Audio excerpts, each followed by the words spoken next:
नमस्कार। अगर Indian railways में नौकरी पाना आपका भी सपना है तो ये जानकारी सीधे आपके लिए है। हम बात करने वाले हैं CEN 09 2025 मतलब लेवल 1 की जो बड़ी भर्ती आई है उसकी हर एक डिटेल को एकदम आसान भाषा में समझेंगे। तो चलिए शुरू करते हैं। तो सबसे पहले बात करते हैं कि ये मौका आखिर कितना बड़ा है। देखिए, इंडियन रेलवेज ने लेवल 1 पोस्ट्स के लिए 22,000 से भी ज्यादा वैकेंसीज निकाली हैं। जी हाँ, 22,195। ये सच में एक जबरदस्त मौका है। अच्छा, तो इस पूरी भर्ती को ठीक से समझने के लिए हम इसे कुछ आसान स्टेप्स में देखेंगे।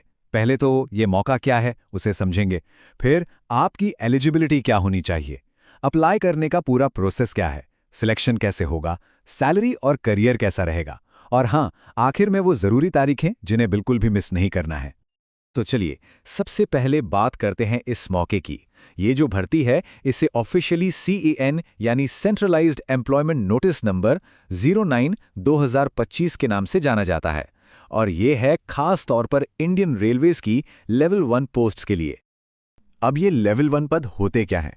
देखिए, ये इंडियन रेलवेज की रीढ़ की हड्डी हैं। हम बात कर रहे हैं ट्रैक मेंटेनर, असिस्टेंट पॉइंट्समैन जैसे ज़रूरी रोल्स की। मतलब ये वो लोग हैं जिनकी वजह से देश का इतना बड़ा रेलवे नेटवर्क दिन रात सही सलामत चलता है। तो ये सिर्फ एक नौकरी नहीं है, ये एक बहुत बड़ी जिम्मेदारी है। ठीक है, तो अब आते हैं सबसे पहले और सबसे ज़रूरी सवाल पर। इन पोस्ट्स के लिए अप्लाई कर कौन सकता है? मतलब एलिजिबिलिटी क्या है? देखिए, फॉर्म भरने से पहले ये जानना तो सबसे ज़रूरी है। तो देखिए, एलिजिबिलिटी के लिए दो मेन चीज़ें हैं। पहली है उम्र। 1 जनवरी 2026 तक आपकी उम्र 18 से 33 साल के बीच होनी चाहिए।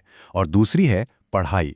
यहाँ पर आपको कई ऑप्शंस मिलते हैं। या तो आप 10वीं पास हों, या फिर आपके पास ITI NCVT का सर्टिफिकेट हो, या फिर इंजीनियरिंग में डिप्लोमा या डिग्री हो।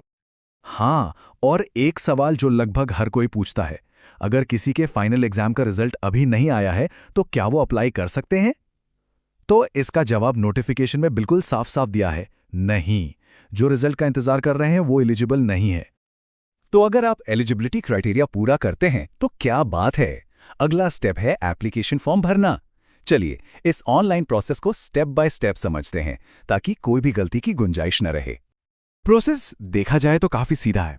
सबसे पहले किसी भी ऑफिशियल RRB वेबसाइट पर एक अकाउंट बनाइए। फिर अपनी पर्सनल और पढ़ाई की सारी डिटेल्स भरिए। इसके बाद एक लाइव फोटो लेनी होगी। जी हाँ, लाइव फोटो, इस पर ध्यान दीजिएगा।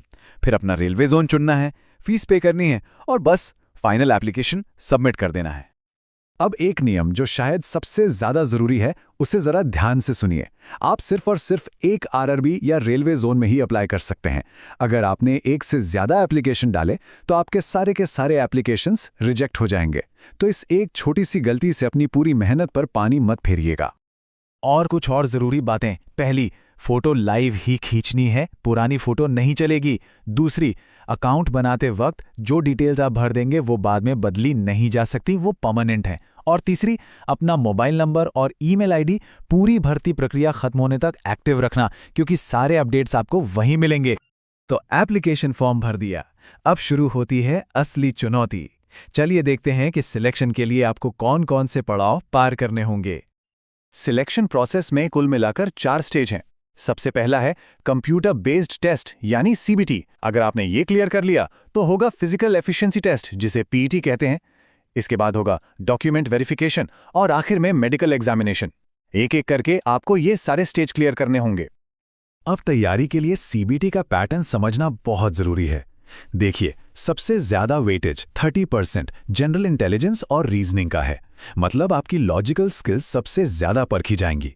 उसके बाद 25% वेटेज जनरल साइंस और मैथ्स का है, और बाकी 20% जनरल अवेयरनेस और करंट अफेयर्स का। और हाँ, एक बात का खास ध्यान रखना है, CBT में नेगेटिव मार्किंग भी है। हर गलत जवाब के लिए आपका 1/3 मार्क काट लिया जाएगा। इसका मतलब साफ है, तुक्का लगाना भारी पड़ सकता है। जिस सवाल पर डाउट हो उसे छोड़ देना ही समझदारी होगी। CBT क्लियर करने के बाद नंबर आता है PET यानी फिजिकल टेस्ट का। यहां पर मेल कैंडिडेट्स को 35 किलो वजन उठाकर 2 मिनट में 100 मीटर चलना है और 4 मिनट 15 सेकंड में 1000 मीटर दौड़ना है। वहीं फीमेल कैंडिडेट्स के लिए 20 किलो वजन उठाकर 2 मिनट में 100 मीटर चलना है और 1000 मीटर की दौड़ 5 मिनट 40 सेकंड में पूरी करनी है। ठीक है, तो मान लीजिए आपने सारे स्टेज पार कर लिए, सिलेक्शन हो गया, अब क्या? चलिए अब बात करते हैं इस नौकरी के सबसे मोटिवेटिंग पहलू की, यानी सैलरी और करियर ग्रोथ की। तो आपकी स्टार्टिंग बेसिक पे होगी 18,000 रुपये प्रति महीना। ये 7th पे कमीशन के लेवल 1 के हिसाब से है, लेकिन रुकिए, ये सिर्फ बेसिक पे है।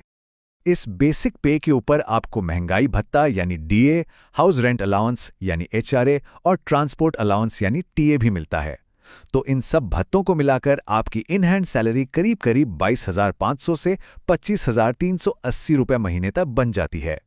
ये थोड़ा बहुत आपकी पोस्टिंग की सिटी पर भी डिपेंड करता है।